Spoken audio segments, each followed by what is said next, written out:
eigenlijk praat ik heel vaak Fries. Ik zit hier in de Stellingwerven, dan zit je toch vaker bij het Nederlands.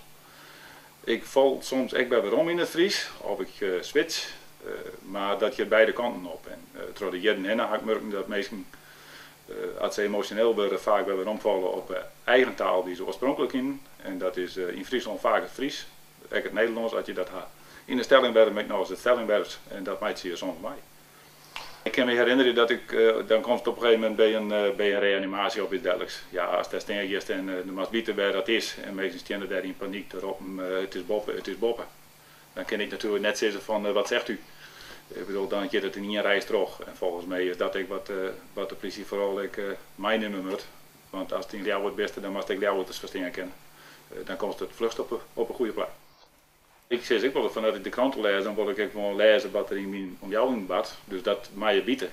Er ben ik wel een aankondiging en als je op websites zoekt en die ben niet Fries, ja, dan kun je moeilijk zeggen van dat zoekt maar net op, want ja, dat is Fries. Ik wil daar belangrijke informatie op staan, zo lijkt het me dat net handig.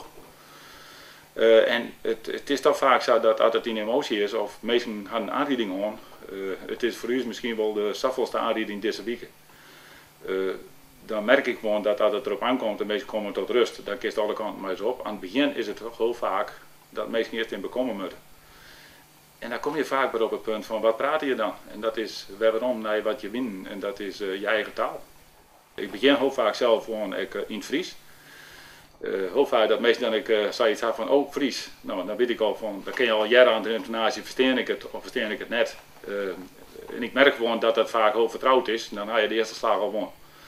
En ik heb wel eens iemand die zei, ja ik versta het nog niet zo goed, maar als u nog even langzaam praat, dan zeg ik nou ik zal stadig praten. Ik ga natuurlijk dan over in Nederlands, want dat is de taal die de meest eigen ben. En hier in de Stellingwerven vind ik het wel grappig, als ik in Halderwiek ben, dan kan ik uitstekend met Fries uit de voeten. Maar kom ik in Elslo of Noordwolde, dan zitten ze me eerst bij het enthousiast af van, nou ja, waar komt het bij? Nou, daar pas je nou weer op aan.